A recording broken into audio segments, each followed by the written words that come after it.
Hi everyone, this is Sita Miles and welcome back to Cook It Miles. Let's begin.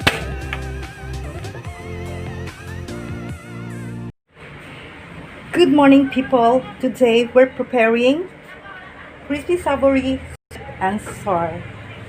This is one of my favorite. Okay, so the first we're gonna do is, in a bowl we have 1 kilo pork casing and add 3 tablespoons of cornstarch. And then 1 tablespoon of black ground pepper.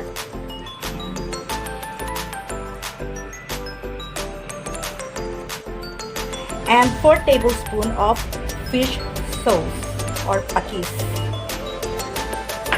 And then, inimix natin using by my. Okay. And then, after na ito i-mix, i-separate natin for ma-marinate natin for 30 minutes.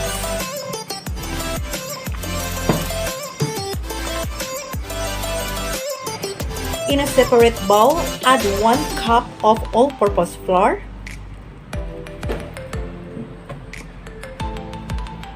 and 1 cup of cornstarch, and ground black pepper.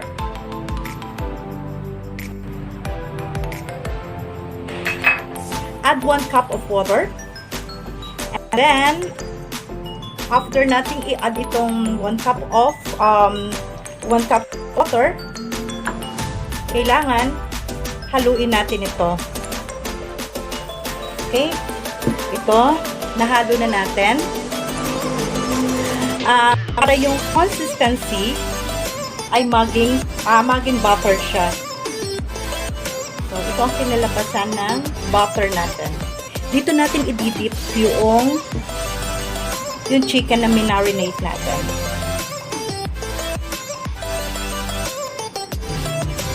Okay, i-mix natin itong butter dito sa minarinate natin. Sa marinate na chicken. Okay, make sure na lahat ng butter ay magamit natin kasi sayang kung magtitira tayo.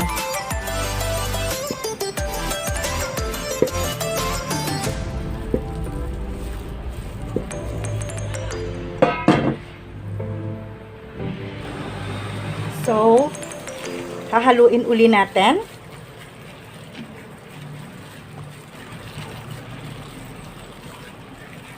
Make sure na lahat ng chicken ay mako-coated nito.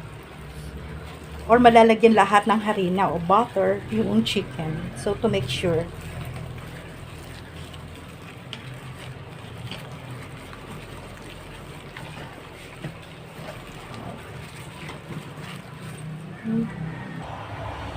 And then fry the chicken.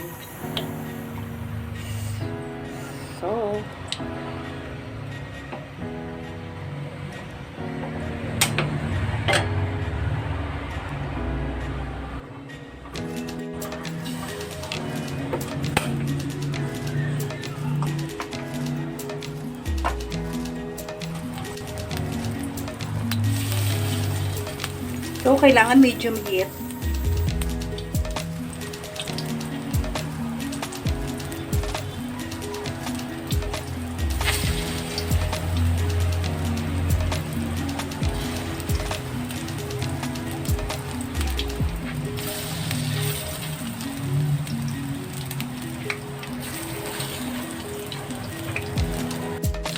Okay, when it becomes a crispy golden brown, set aside and do the same to all the meat to be fried.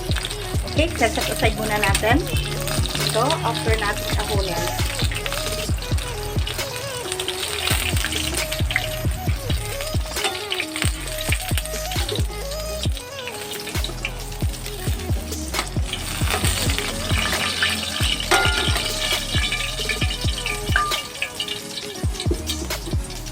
then maglagay uli ng panibago pa.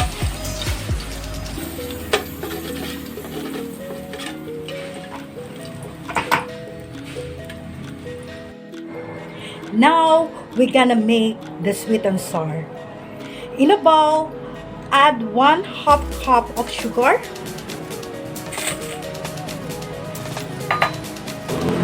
Okay, you can use brown sugar or washed sugar, and add 1/4 cup of vinegar. Okay, and then add 1/4 of tidbits pineapple chunk juice. So, ito yung nasa chunk na liquid na pineapple chunk. Or sa tidbits, pwede din ang tidbits like this. Okay. And then 1 tablespoon of oyster sauce. Pero kung gusto nyo maraming oyster sauce, okay lang, pwede nyo dagdagan pa. But I can use 1 tablespoon of oyster sauce. And we have 1/4 cup of ketchup, banana ketchup.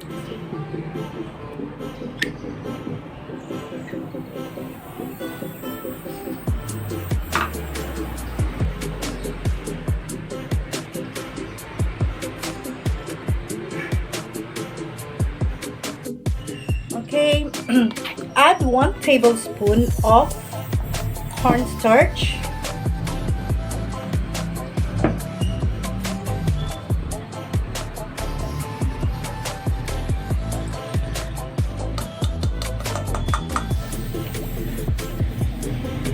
And then, haluin natin sila ngayon.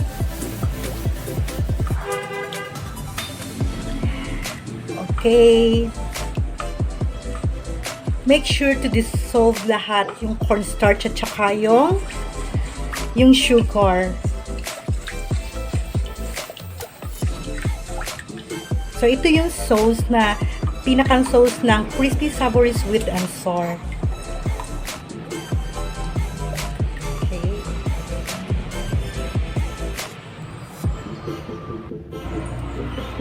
Mainit na yung kawali, lalagyan natin siya ng oil.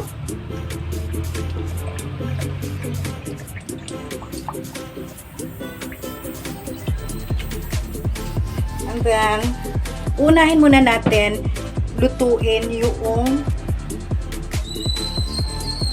bell pepper.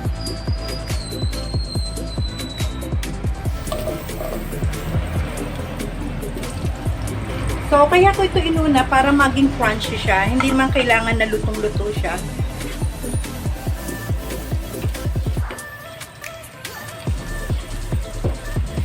And then, agad ninyong aahunin. O, dapat natin ahunin kaagad itong bell pepper or green bell pepper para sa ganon, hindi siya malambot. Maging crunchy siya. Okay.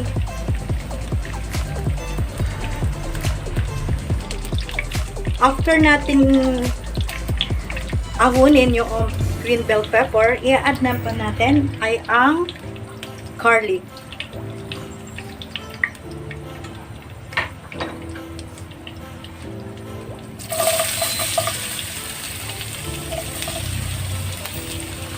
So, dapat nasa mahinang apoy lang, baka masunog yung garlic.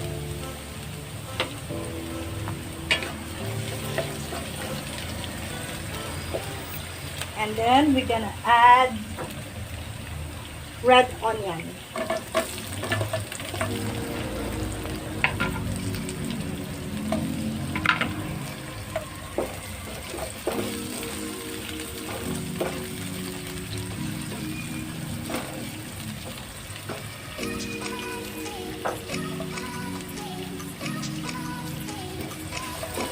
So, 10 seconds na natin itong hahaluin. At ilalagay naman natin ngayon ay ang paminta.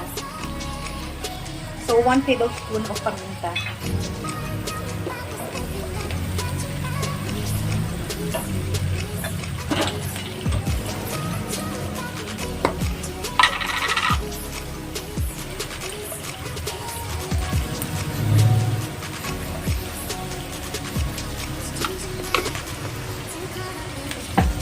Black pepper. Okay. After natin itong igisa, ilalagay uli natin itong green bell pepper.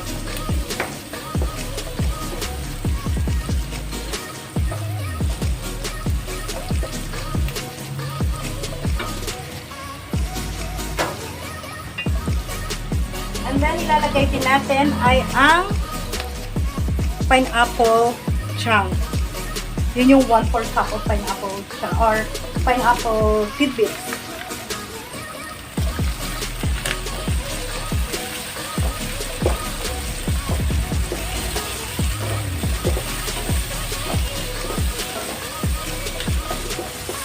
Okay. And then, pagkalagay natin ng pineapple tidbits, susunod naman natin ay ang paghalo ng continue. So, ito lang siya.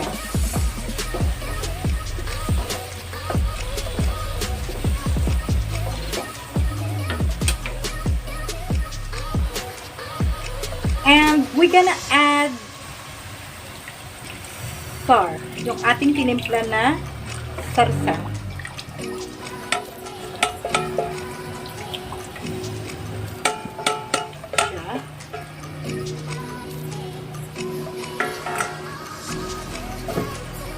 Okay, continue lang natin ang stirring. Continue stirring lang.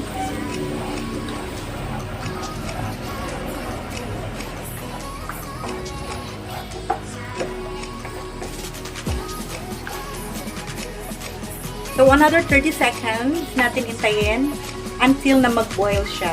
And then, after that, i-add na natin yung chicken.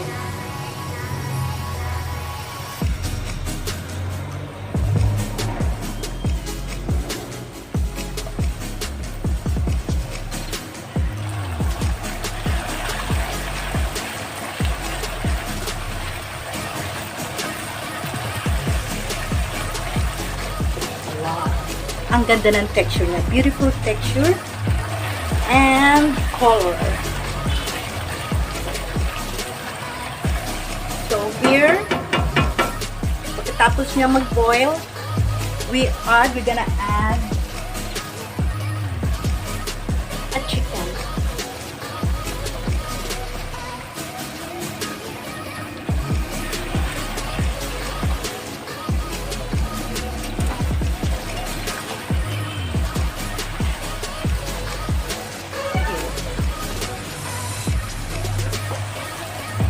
Okay, kung kayo ay 2-person lang or 3-person, kaunti rin lang ang inyong lulutuin.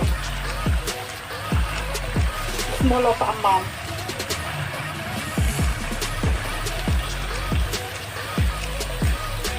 Here. Wow, it's so delicious. It's really delicious.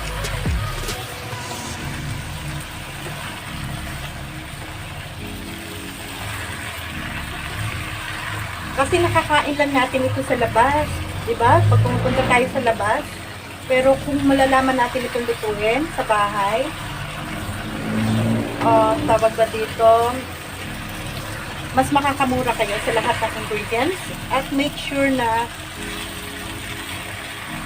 mas masarap ang lutong bahay.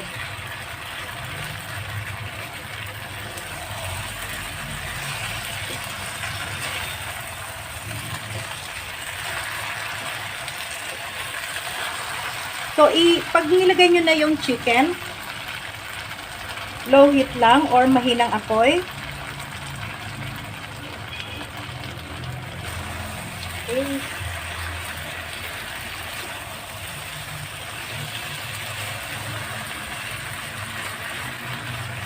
simple ingredients at saka simple lang siyang lutuin. Okay, we're gonna add some of green pepper.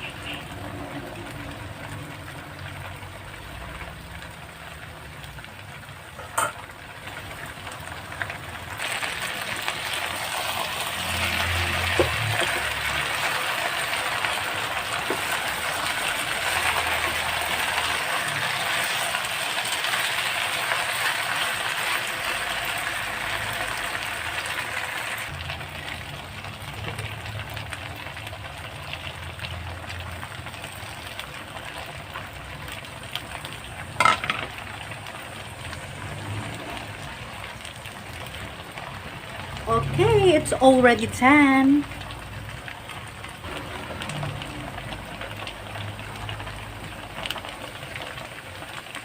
This is our finished product. If you like this video, please give it a thumbs up. And don't forget to subscribe my channel and hit the bell icon to get notified when I upload my new video.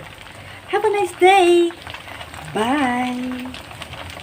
See you next time.